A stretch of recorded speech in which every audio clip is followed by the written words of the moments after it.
All right, on to camp, the Texans' final practice before training camp begins. We're about a month away. There was some stuff that went on the field today. We're going to take everything that's happened up to this point, talk about stock up players, stock down players, and some of the biggest happenings. J.J. Watt on the scene. Unfortunate because the sirens went off at 9:51 a.m., which 21 minutes later than they said the practice was going to start, but that's neither here nor there. But we ended up going inside and observing practice instead of watching outside. Man, you don't let anybody get away with any clock situation. You clock watcher. No, I mean, it's, 9:30, 9:51. It's all the same. But yeah, I mean, it was 9:45 and they had not started activation yet, but that's okay. Yeah, it kind of happens. We're just living in the Texans world right now, which is a good world to be in.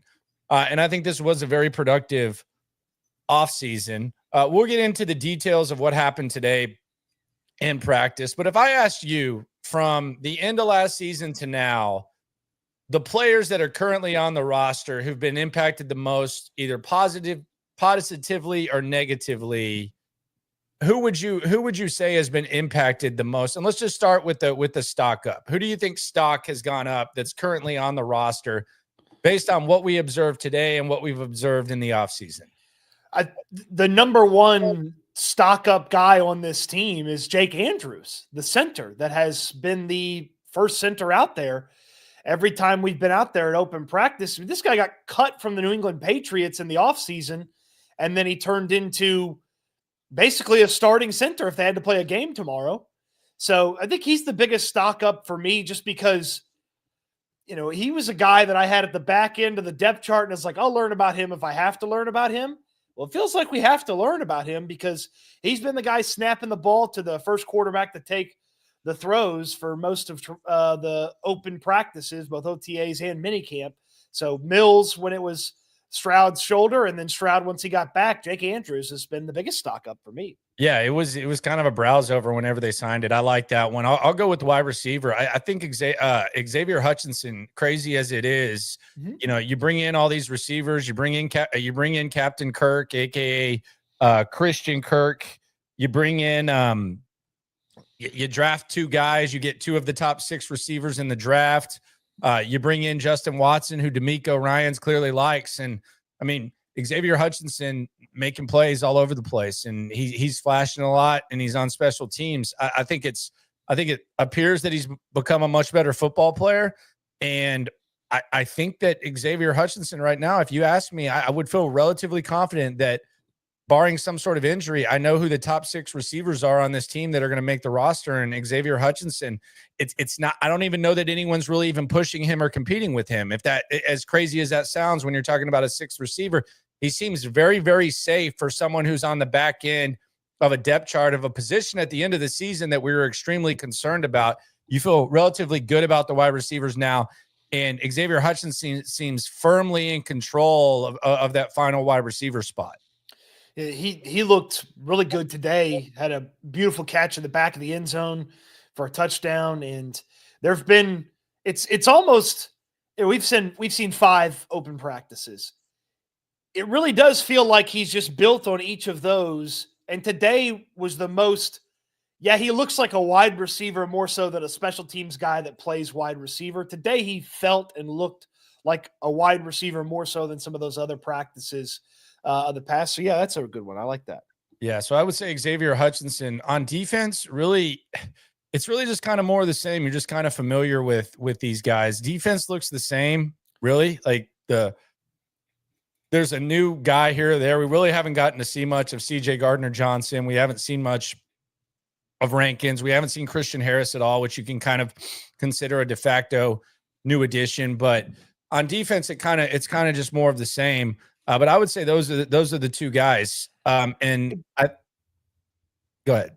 There'd be like a slight uptick for Dylan Horton. Just it looks better than it did last year. And obviously last year had different circumstances than going into this year, but I'd say a slight uptick for Dylan Horton. Yeah. I would also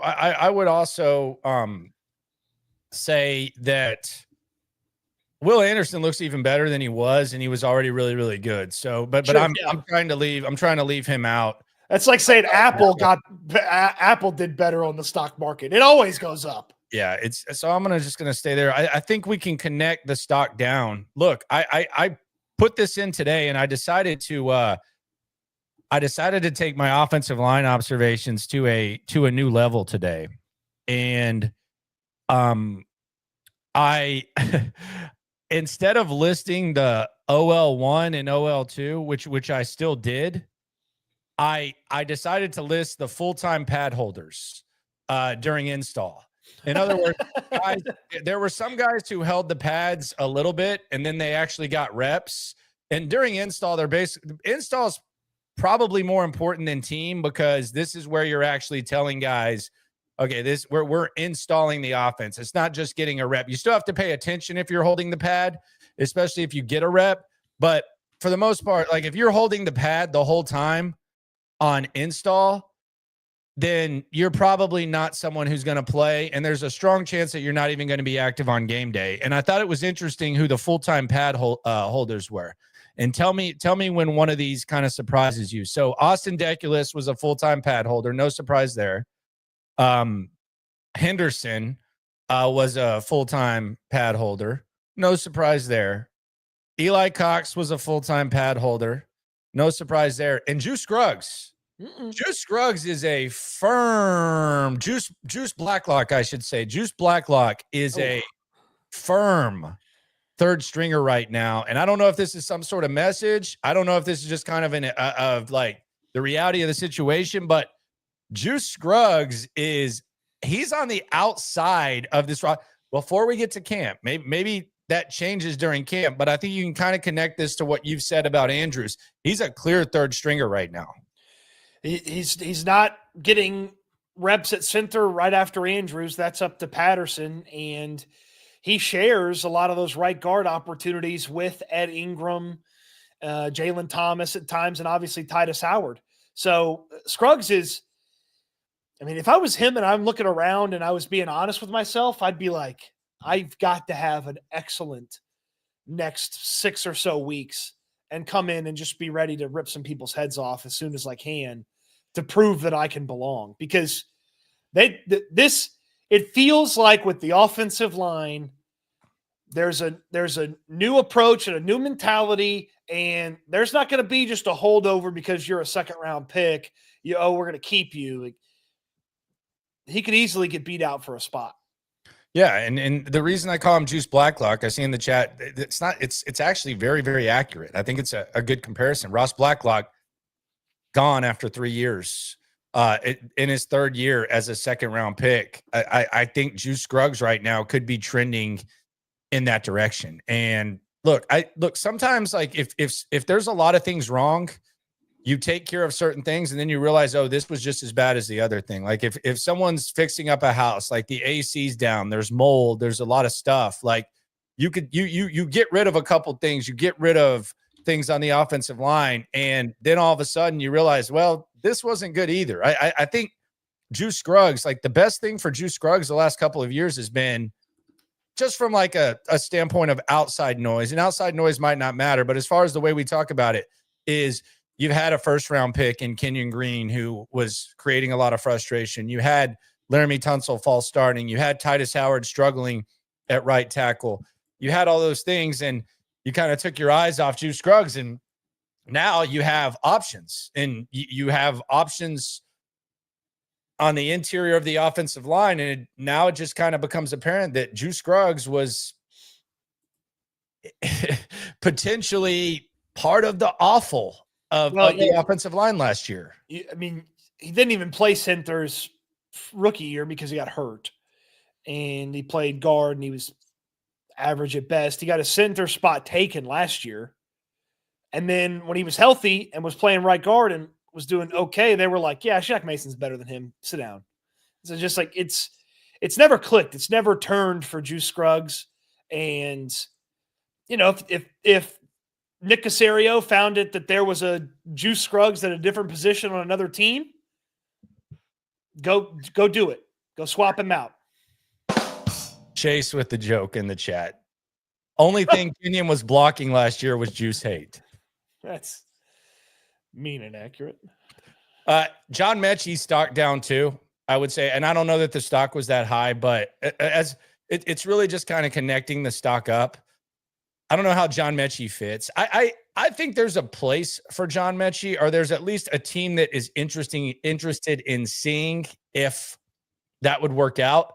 I don't think that this is the place, especially given the fact that John Mechie's probably ideally a slot guy, and the Texans have pretty significant investments in that area, as well as guys that play on the outside that could also play on the inside. There's just not really, there doesn't really appear to be a spot for John Mechie.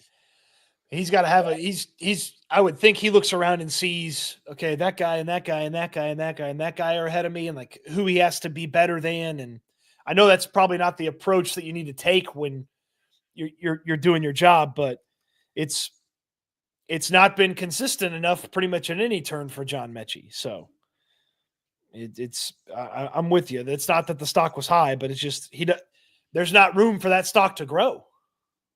No. And that kind of seems, I mean, it damn near happened last year. Hell, we were talking about, he kind of played his way onto the team with some preseason performances, but nothing really to see from John Mechie.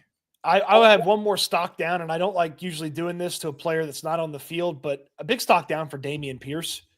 And I know he's not in control of if he's hurt or healthy or so on, but when you think about like it doesn't matter if Joe Mixon gets these practices because he's going to be the guy in training camp when he's healthy. But Dameon Pierce, he had trouble learning a new system when they changed from what they ran when Lovie Smith was the head coach to when, Bobby Slowick took over. So he had trouble learning Pep Hamilton's system, or changing from Pep Hamilton to Bobby Slowick. It never clicked for him. He was hurt last year when Mixon got hurt, so he didn't get the chance to show that off. Like, of all the times for you to at least get going and start headed in the right direction, to not be available here in OTAs and minicamp, like that hurts you a little bit. Yeah.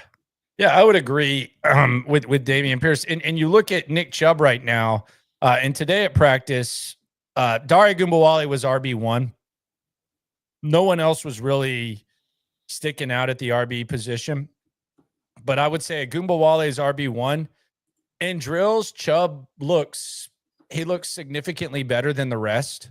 But I will say this, and I'm very intrigued by this guy, because this was actually in special teams. Jawar Jordan looks very fast on kick return. Mm-hmm. And I don't know, we talk about Dameon Pierce playing his way onto the team in kick return, and I don't think Jawar Jordan's going to be able to do that because they have other options that can probably contribute in other ways. But there were a couple times where they actually kicked off where Jawar Jordan looks a hell of a lot faster this year than he did last year. It almost looks like he's lost weight, which is, I guess that is different for running back, but he does. I think at the very least, when it comes to Jawar Jordan, I want to see what it looks like in a preseason game, him returning kicks, because he does appear to have an extra gear compared to the other guys that were back there returning kicks. And some of the other guys, you probably don't ideally want returning kicks. I know Hutchinson was back there. Tremont Smith was back there. Mechie was back there. He's not going to return kicks. Dare was back there. But Jawar Jordan did look like he had a little bit of extra juice on kick return today. Well, he had a pretty slick touchdown catch too in one of the team portions over in the red zone.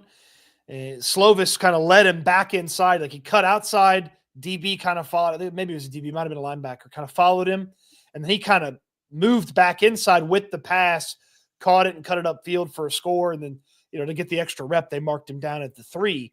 But he had a slick catch out of the backfield, and if Dameon Pierce is hurt in training camp, or Woody Marks takes time to come along, and if Nick Chubb's not the same guy, like there's a path. It's a long path that he's got to go down. But Jawar Jordan, I was intrigued by him last year. He never really got going. He was on and off the practice squad.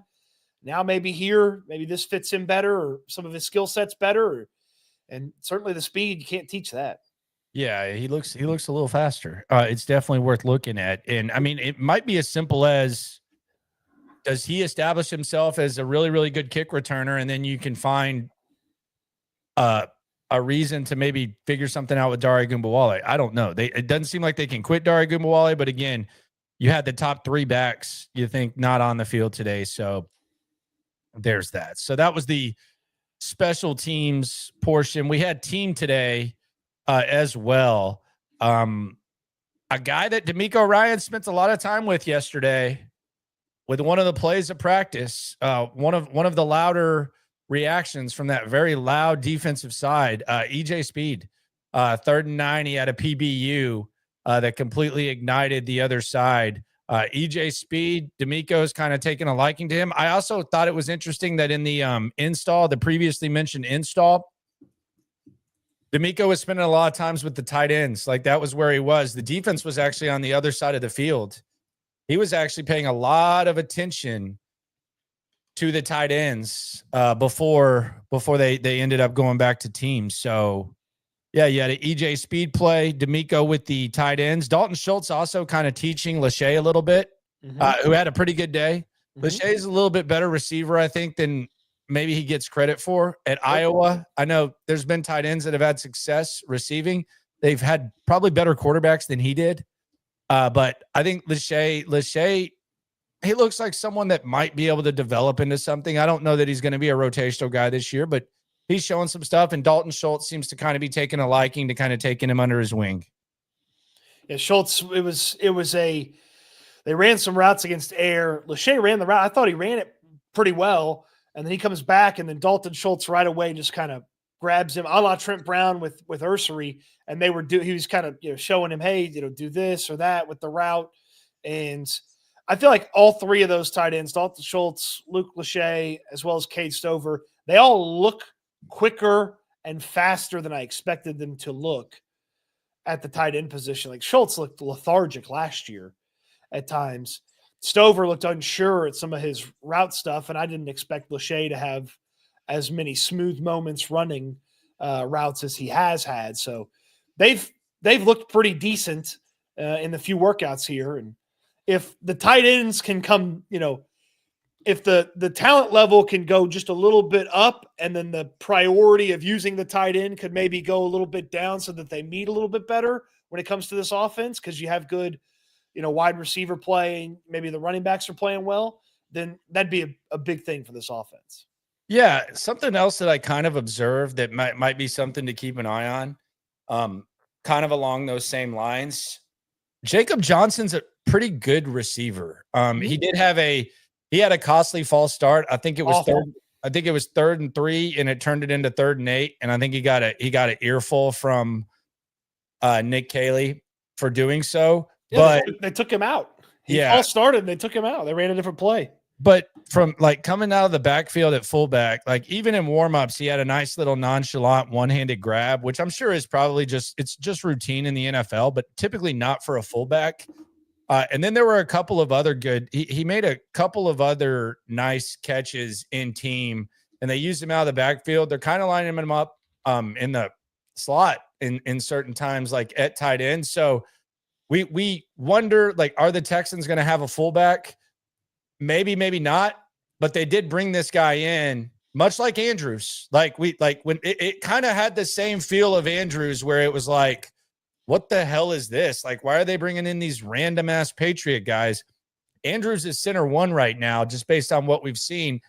And Jacob Johnson, he does appear to have an underrated aspect of his game, which is catching the ball out of the backfield. Now, if you're gonna false start on 3rd and 3, your ass is gonna not play at all. So he's gonna have to fix that. But there are some signs that this guy might be able to add something that we don't think that we didn't expect a fullback to add. Now, I don't know if he can block worth a damn, though. So that's probably more important than him catching the rock out of the backfield. But he does seem very, very capable and underrated in that area. It's him versus wide receiver 7 versus running back 4 or running back 5 when you're thinking about a roster spot. You get to keep 53. And, I mean, I'm sure they could throw him on the practice squad if they needed to. But it's also where you start looking at special teams too, and how much and he's doing some of that too. So keep an eye on him. And for any of the sticklers about names out there, Jakob Johnson. Oh, damn. See, that's for me. Hey, hard. That's on me. Jakob. Okay. I did not know that. Yeah. Okay, there you go. Jakob. That makes it sound a little bit cooler. I'll be honest. He's German. Our Jacobs out there, but Jakob, Jakob. Okay. Jakob Johnson, Germany. Damn, that's impressive. So yeah, he could catch a little bit. We then had a little bit more special teams. Fairbairn was perfect indoors, of course, from 20 back. Easily made it from 50 and 55. Later on, he was short from 61, which was his only miss of the day. But you had that. They had a drill that was really hard for on the ice. They had the 2-on-1 drill. I'm sure there's like some coaching moments to it, but two guys line up, one guy rolls about a 10. It's like a softer Oklahoma drill almost with like no contact. Is that just about down on the ground, like getting into tackling form? Because like they don't. I don't know. It's not fun to watch. I'm sure it's very valuable for the coaches, but it was like whatever. Probably the most boring part of practice. Then we had the after the install, nothing really to see there. We had team one. As I said, I thought Lachey had a good go of it. We had the speed. Lassiter had a nice PBU. On that Lachey play, I want to make an important note about that. So Lachey was over. I mean, he basically got in the zone where the no defenders were, and Slovis was able to hit him. And that was like the last read for Slovis. So the O-line took care of their business, held it up. Like Slovis was, I mean, it was like timing him with a sundial. He's going through his reads, and then he finally finds Lachey over the middle. So that was a good O-line rep there, that the last read was still available and Slovis was still upright to throw it. The other thing that I've noticed, and I want to ask you this, what do you think is the prettiest ball that CJ Stroud throws? Like what type of route do you think is the prettiest ball that CJ throws? Oh, that route to the sideline. That's about the flag. 15. Like I think the flag out is the prettiest. He found Christian Kirk on that a couple of times. Christian Kirk had a really good day today. That flag route is going to be a big part of this offense. And he threw it yesterday to Stover. It was actually his first team drill. His best throw was actually that same route to Christian Kirk, where Christian Kirk had, I think, his only drop of offseason activities. And then the one today, they ended up connecting and he caught it. So I think that flag route, I think it feels like they're throwing it a little bit more than we've seen. We've seen them practice twice, but it does seem like that's when it comes. It's ideally thrown out of the slot, and I think now they have guys that can perform out of the slot, like the Kirks, like the Knowles, and it seems like they're using CJ a little bit more to throw that. It's interesting too, because they get it with different levels of depth too, because they've thrown to some shorter ones. The one to Stover was a little bit bigger yesterday, so they get a lot of use out of that for sure. I mean, they love to let CJ throw it to the sideline and basically, let that sideline be sort of a defender, but also not a defender that can make a play. And I mean, they even worked on it in the drills before they got into team stuff, just a bunch of sideline stuff. Ben McDaniels, the wide receiver coach, yelled at the officials he's like, "Hey, we need some sideline eyes." They were like, "Okay." And then there was a lot of yes, catch, no, so it's a little bit of that. Yes. And then I think outside of that, they went to red zone traditional, nothing really crazy. You had the Hutchinson touchdown in the left corner, which was after the defense kind of held up a couple of times. And then CJ scrambled once. You had Nico move the chains on 3rd and 2. Got hit a little bit harder than I think he probably should have. I'm not sure who hit him, but Petrie. He got right up and shook his hand. But yeah, you probably don't want Nico Collins getting hit like that in non-contact practice. Then you had a miss of Hutch. Dalton Schultz with a touchdown in the back corner. Seemed like a very nicely designed play. Didn't quite get the replay, but a little bit of misdirection right there in the back left corner. He spun the ball a little bit. And then we had the ending with an X Johnson drop, courtesy of Keon Slovis. Keaton Slovis. Keaton Slovis, whatever. You always leave out the D. Yeah, well. If his name was Keon Slovis, he'd be a lot better. He would probably be a lot better and probably a little bit more athletic, if we're being honest. But yeah, Keaton Slovis. Why do I call him Keon? I don't know. I wish he was a Keon. Do you feel like he's getting better? You feel like these reps have made him better? I kind of do. He nearly killed me twice today. Yeah, he threw that was well executed by him, by the way, because that was with the 12 seconds left, 3rd down. Yeah. We've seen CJ do this a couple of times where you throw it to the sidelines on purpose to make the field goal the final play. He perfectly executed that twice, I will say, right over my head and right over your head. Yep. So he heard about the windows in the neighborhood, and he's like, hey, fat boy, take this. Whew! It's the hardest he's ever thrown a football. Yep. So there was that. Team 3, kind of a bleep show, I will say. They were trying to practice situational stuff, but kind of a bleep show, I will say. I'll let you kind of explain this. This didn't go too well. It wasn't kind of a bleep show. It was a bleep show. So the situation for Team 3, offense is down 2 points. So all you need to do is get in the field goal range. And they start on their own 30, just over a minute, 1 timeout. And first play in that scenario is the deep one to Christian Kirk, 34 yards, really good play. He just gets behind Jalen Smith, and CJ sees him and drops it right in the bucket, and that was a nice play. And then they don't really move the ball a lot. They go over the middle one more time, so they have to use that time. Or no, excuse me, they get sacked, so they have to use the timeout to stop the clock. The defense brought Petrie and Lassiter on a blitz, and they got home. And poor Daria Gumbawale didn't know what to do. He was on the left side of CJ, and he saw Lassiter coming, but he looked right, and then he saw Petrie coming, so he went over to block Petrie, but he left Lassiter open. The tackles on that didn't get a hand on anybody. They were blocking defensive ends. So that cost them their timeout and a few yards. And then ultimately, they have a few seconds left. CJ drops back, gets it over the middle on 3rd down, which I think is the important element here. Gets over the middle on 3rd down to Xavier Hutchinson, and he does exactly what he's supposed to do. He gets into Kaimi's range. He goes down. He hands the ball to the guy to respot it. And then it's like, half the field goal unit came on the field. Half the offense left the field. CJ looked like he was trying to spike it, which it was 4th down. You couldn't spike it. And it was just, that was a mess. So they run the play again.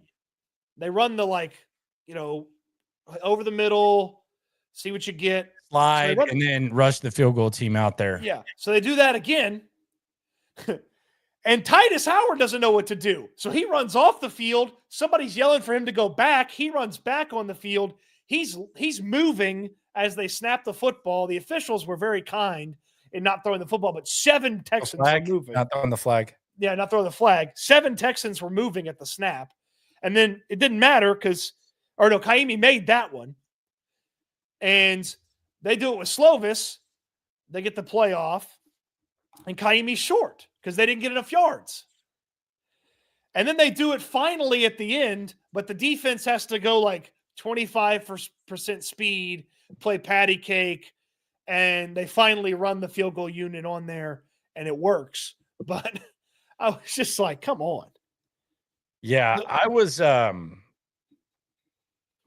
didn't know what was going on. I know that's a situation that you want to practice and figure out.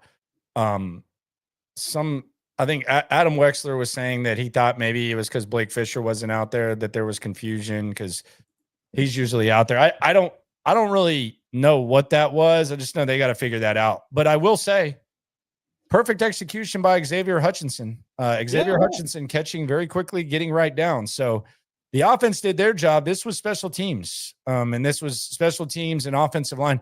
And the other thing about it, in fairness, and maybe you think I'm being too generous or giving a undeserved life raft to the offensive line.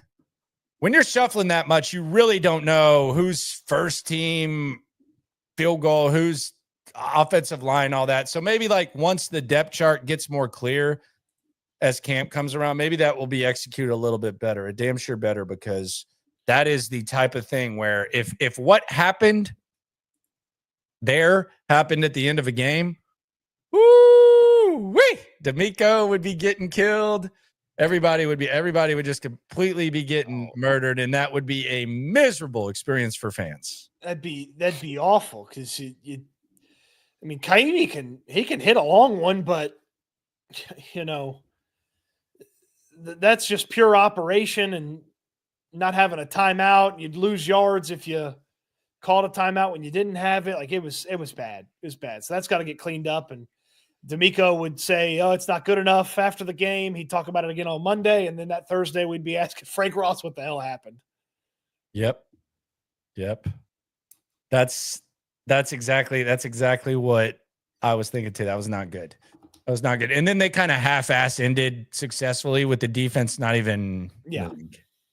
They ended it in style the right way, but the defense didn't move. Yeah. I mean, Will Anderson stood up and just put his arms out on, I think it was Ursery. But yeah, Blake Fisher did not have a good day. Yeah, Ursery was getting some first team left tackle reps. Blake Fisher, don't know if he got dinged up or what, but Blake Fisher was Ursery played left tackle instead of Robinson a handful of times, and then he played right tackle instead of Fisher a handful of times. And then Zach Thomas played right tackle instead of Fisher a couple of times. Yeah, there was some Zach Thomas right tackle action with the second team. He was out there often, so who knows? By the way, rest day for Davis Mills. I don't know if D'Amico was calling it. I was hoping he was at the podium today. I was going to drop I was going to ask him, is Davis Mills dealing with general soreness? I think I would have cracked D'Amico. With that one. Maybe, or he would have just gotten pissed. But either way, I would have done it. I think he would have laughed. I think there's a 60% chance he would have laughed, but a 40% chance he'd have been mad. Either way. He'd have just been like, "No, dude, we just did off day for Davis," or something like that. No, I would have just said, "Is Davis dealing with general sort?" He would have laughed. Yeah, there's no doubt. It would have, or he would have been pissed, and then his peanut gallery would have been like, they'd have been like, "What now? What are you? What?" Just kidding, man. Just trying to have some fun. But yeah, after practice, it was kind of dramatic. You had all the position groups getting together, almost like they were like camp groups. You remember when you used to have like a camp group or a school group where you would divide up? They all went in their own individual huddles, and the leader of each individual huddle was giving them some sort of lecture. I'm sure it's take care of your bodies, rest up. We got a lot of goals to reach. Texans on 3, 1, 2, 3, Texans. And they all individually broke up and walked off the field. I thought Wiz Khalifa and Charlie Puth were about to come on. I tell you all about it when I see you again. Oh, yeah. It felt like they were like kissing each other goodbye or something. It was so dramatic. And the O-line was like trying to get Cole Popovich to get in there and like hang out with them. And then he walked off, and then they all got together and all walked off together. Yeah, it was pretty dramatic. And then we got to speak to some guys, which we'll talk about in a second. One of the crazier things that I've heard, honestly, but it might not be so crazy, which makes it even crazier. Talk about that in a sec. First, let's get to the super chat. HDAV Traveler, Austin Jack. You ain't never hate. Swarm. Good afternoon. mi amigo. Shout out to you. Good to see you. Good to see you. Ian Sullivan. Do you know this is Kevin Sullivan's brother? The wrestler? Yeah, the wrestler / promoter. Mm-hmm. He said he just moved to KC. It's not really though. He said he just moved to KC for family. And I'm thinking of putting a cannon with a Texans flag that says, "Come and take it on my lawn." Any other suggestions? That's a pretty good one. Yeah, I don't know if that's the best way to adapt. Although there are a lot of people from Kansas City on the Texans. Just be forewarned. KC may come and take it. Yeah, you told them. Yeah, the Texans play them this year. They may come and take it. I think you should just put the Texans flag out there, like let them know what's up there. Represent. Yeah, you got to get like a inflatable Toro for holiday season. Yeah. I don't know.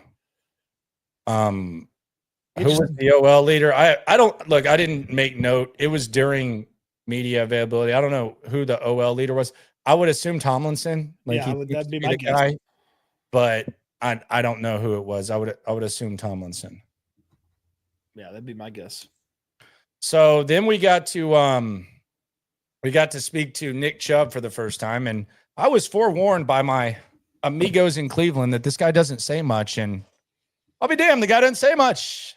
The guy doesn't say much. Now I asked him. I said, "How much is left in the tank?" "I'm good." He was very direct on that, but you can tell it's kind of like Mixon. It's a different version, but I mean it happens so quickly. Like you exit your place. Now it was much faster for Mixon because I don't think he expected that Zach Moss was going to replace him. And he didn't anticipate that it was possible that he was going to get, maybe he did, don't know. But I think this next month is going to be good for Nick Chubb to kind of get his feet under him and like figure out how he wants to handle this situation family-wise, because I don't know if you watched any of like what Myles Garrett and the Browns said yesterday, but you would have thought that someone died. I had no idea Chubb was like a cult hero to Cleveland Browns fans. I had no idea. I mean, he went through the crap, and then he was one of the better players in the league at his position when they turned it around, and he's kind of been their one consistent thing for a while. Then he gets hurt and all that. So I think they just really admire him. But yeah, he's gone through a lot, and he said he would address, the Cleveland fans. Someone asked him like if he had a message, and it was like he's like, "I'll handle that on my own time." There's a lot of folks searching for a tiny social media clip from Nick Chubb. Yeah, he was like, yeah, they're like, "Do you have a message for Cleveland fans?" I don't remember who it was, and he was like, I think it was either Shapiro or Thompson, and he was like, "I'll do that on my own time." What's your squat number? I'll figure that out. Oh yeah, Shapiro asked him what his squat number. What are those numbers? I don't have a number. He said, but he did say all his numbers were kind of the same when Aaron asked him about that. But yeah, he's well, I'll say this. I won't be talking to Nick Chubb much this year. No, unless there's like something specific about the game. And quite frankly, I'll be honest, like today's, like if you wanted to get the most unlikely soundbite threesome, this would be a tough one to top. Between Sting, who's just an innocent, great guy, but he's just a man of few words. He knows that. Chubb, man of few words, and then Danielle Hunter. Although Danielle Hunter's kind of under the radar, funny as fuck. Yeah, I don't think he's ever trying to be funny, but the way he says, I remember when he told me he never heard of a Juicy Lucy. He stuck by that too. He's a liar. He stuck by that. The best was when he said that. I asked all the Minnesota people that covered him, and they were like, "How? How did he? Yeah. What? How? There's no way." Yeah. There's nothing to worry about with Jalen Noel. People asking, he's fine. He's active. He's doing his thing. It's not. He's one of the guys who's actually not in the background. He's with the position group the whole time. It's probably general soreness. Then we had Danielle Hunter, and I got to tell you, man, I stopped listening to everything he said after his first quote because Danielle Hunter who's always been massive, he said that his focus in the offseason was trimming body fat, adding muscle, and adding strength. And I just don't see, I would say I don't see how that's possible, but I actually think he's bigger than he was last year, and he was already one of the most massive players in the NFL. Yeah, look, I mean, he was not joking when he said it either. Like, this is offseason so far. Focused on gaining more strength. Focused on getting better as a football player. Put on 5 pounds of muscle, so that's a plus. Just basically just getting my body ready for the season. Okay, 5 pounds of muscle, dude. A massive human being, man. 5 pounds of additional muscle for this human being. Yeah, and he looks bigger. Just, I think he must have put at least 2 pounds of muscle in the forearms because they look bigger than last year. Yes. I don't know.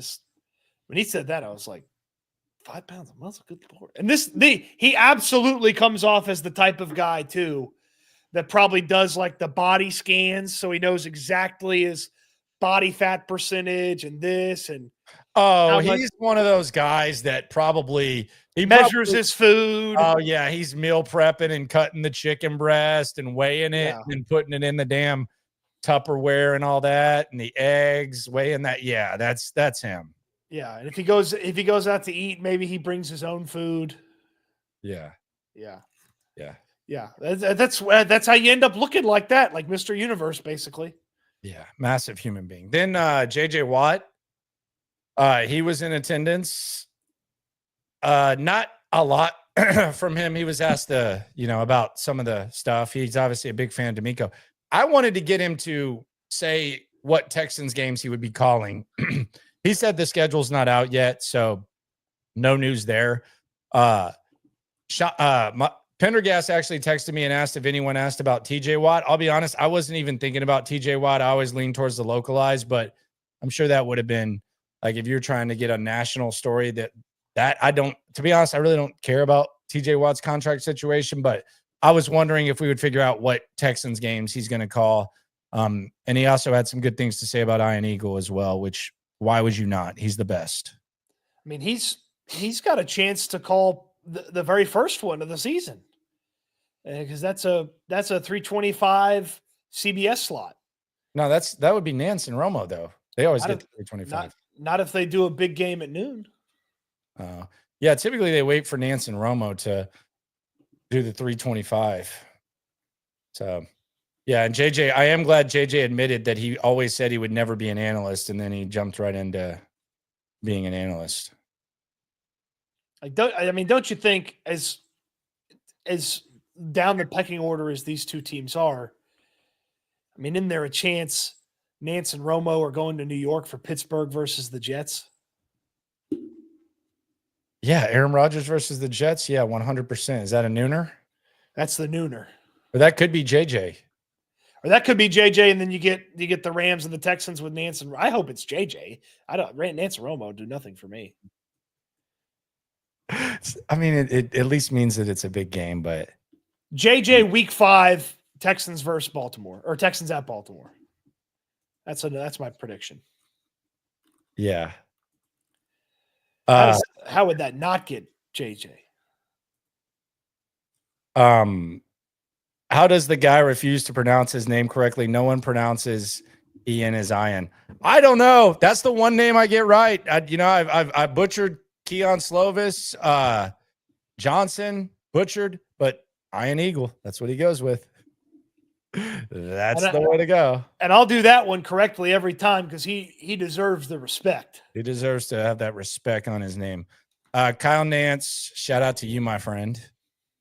But other than that, man, it was a pretty productive offseason, I would say. They did a good job at the wide receiver position. I would say that's the biggest development is the wide receiver position. The offensive line, just a complete cluster. No real shaping up there. But CJ Stroud throwing yesterday kind of eased a lot of speculation and allowed this to be kind of a smooth sailing ice up till training camp type of type of break. Yeah, I mean, a lot of your concerns about this team, we're not going to get solved in OTAs and minicamp. You're just going to kind of get the beginnings of the path that the offensive line will take to figure this out. They don't have to play a game tomorrow. If they did, it probably wouldn't look very good. But once they finally put pads on, we get to see those guys a little bit more. Then it'll be more understanding and more intriguing to pay attention to these offensive linemen because right now they're at a pretty big disadvantage and can't be as physical as they want. And there's no really run game. When it's a pass play. So. Yeah, they'll put the pads on. D'Amico said he's kind of excited about that. He said he wants to see how Ursary holds up in that situation. And then we'll keep an eye on things. If there are going to be trades, I do wonder when that would happen. If we're talking about, like a Mechie trade or Pierce trade or something like that. Maybe it's a little bit later on. You want to see what's going on, but those might be guys that you can figure something out. I don't know about Pierce, but maybe you can get the equivalent of a different positions, John Mechie, for him. Sure. Yeah. Sure. Yeah, I mean, I would think that that's probably a few days before camp opening type thing. Don't you think? Like mid-July? Don't know. I just don't think Mechie fits into what they do right now. I mean, I'm trying to think. When did they get? I mean, Jordan James and the Kendrick Green, those were right before the season. So that wasn't right before camp. They signed Fant like right before camp or shortly after it started. So, I mean, it could be the early days of camp too. Yeah, the offensive line is going to be the real thing to watch. The only real significant development has been the Andrew Scruggs thing, but and obviously drafting Ursary, but we really don't know what that looks like. I would say that if we're kind of like, hey, who leads and who's got big leads, for whatever you can garnish from these, I would tell you Tomlinson and Andrews are the two guys that have a little lead over the guys challenging them. James R. on the super chat says, can we talk about how insultingly cheap and laughably pathetic the Bengals front office are being with their round 1 pick? I'd rather Nick be an overpayer. Yeah, that's my flying buddy, man. We were on the same flight coming back from the combine. Shamar Stewart's getting treated like crap. He was still wearing his gear. I went and talked to him at baggage claim. Boy, he called them out. He called their ass out yesterday. And he got involved in the Hendrickson thing and everything. He said that it feels like they just want to win an argument. I was like, God dang, Cincinnati media is under the radar reckless. They will ask anything. And like their media swarms are crazy. And this young man is just calling them out and calling them cheap, calling out. They asked about Zach Taylor. He's like, yeah, we talk every once in a while. He was doing his thing, Shamar Stewart. I guess my understanding is they wanted to add a clause to the contract that hadn't been in previous rookie contracts for the Bengals. The previous 2 picks were selected. They were selected later, but they didn't have this clause, and they're kind of trying to sneak the clause in. Have you heard what the clause is, though? I even texted Texans Cap to see if he knew, because he's the contract guy, and he's like, yeah, it's a clause that they haven't put in before. I think is the big holdup. And I was like, I didn't ask anymore. I figured if he knew exactly what it was, he'd have volunteered it. But how far does Shamar Stewart want to take this? I mean, we taking this to the 2026 NFL draft? Like, Bengals. I mean, look, the Cincinnati Bengals are a notoriously cheap franchise. James Harrison famously aired them out when he played for the Bengals, that they serve the concession stand food in their cafeteria.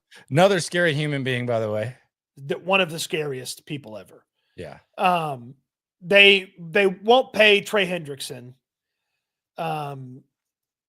And he's like, okay, screw you guys. I just won't show.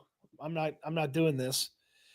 And yeah, they've paid Burrow and they paid Jamar Chase, but it's a cheap franchise that acts cheaply, and they try to stand on their principles in weird spots a lot of times. And you wonder why you can't get over the hump in Cincinnati. I still think they're going to be good, though. Not without Hendrickson. They'll work it out. I mean, if they put him on the field, look, I believe, yeah, they're going to be pretty good. I mean, are they going to beat the Ravens out for the division? No. Are they going to be nipping at their heels for a good portion of the season? I could definitely see that. Yeah, we'll see.